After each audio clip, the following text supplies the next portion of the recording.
उनकी पूरी टीम अदन आज़म सोलंकी साहब ऐं कैमरामैन बाबू वाजिद अली जी जिन हर साल जियां असांखे असांजे स्कूल के green house grammar elementary school प्रियालो के मौक़ो ॾिनो हिन सिंधी सकाफ़त ॾींहं जे मल्हाइण जो। मां लखे थोराइतूं आहियां भाउरनि जो जेके हर साल जीअं असांखे मौक़ो ॾियनि था ऐं असांजे ॿारनि में रूह फूकीनि था त हू कंहिंखां घटि न आहिनि ऐं हू अॻिते अचनि ऐं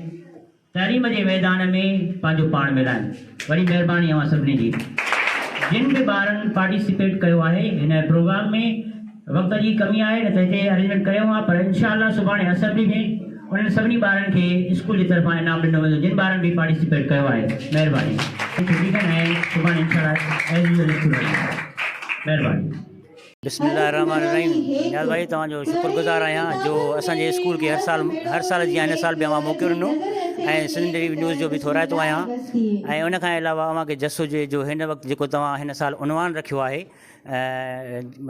हालिया बरसातुनि ऐं ॿोॾि जो त अणटड़ मौसमियाती तब्दीलियूं ऐं सिंध जो जियापो उहो ॾाढो तमामु बहितरीनु उनवान रखियो आहे। जीअं त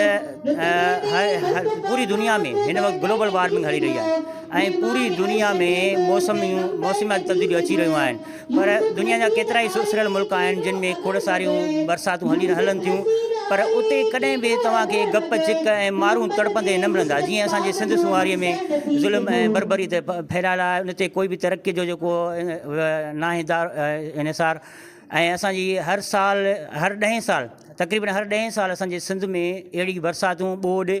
अचनि थियूं पर हिन साल तारीख़ जी बदतरीन ॿोॾि ऐं बरसाति हली जंहिंमें माण्हुनि जूं जानियूं ज़ाया थियूं माल मता सभु ख़तमु थी वियो। उन हवाले सां हूअं त हर साल असां प्रोग्राम पंहिंजे हिसाब सां सकाफ़ती शो खे रंगीन बणाईंदा आहियूं पर हिन वक़्तु उन माण्हुनि जे नज़र कंदासीं प्रोग्राम ऐं इंतिहाई सादगीअ सां बि मल्हाईंदासीं ऐं जेतिरो थी सघे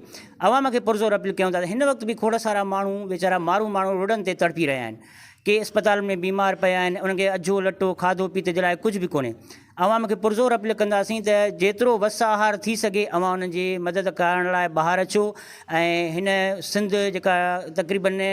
25 खां 50 साल वरी पोइ ते हली वई आहे इन खे बि रीबिल्ड करण लाइ इन खे रीएस्टेब्लिशमेंट करण लाइ असांजे दोस्तनि सां जेके चैनल न्यूज़ चैनल हलनि था या सहकारी माण्हू आहिनि उन्हनि सां गॾु तावन कयो ऐं उन्हनि माण्हुनि खे ॿीहर आबाद करण में हथु वंडायो।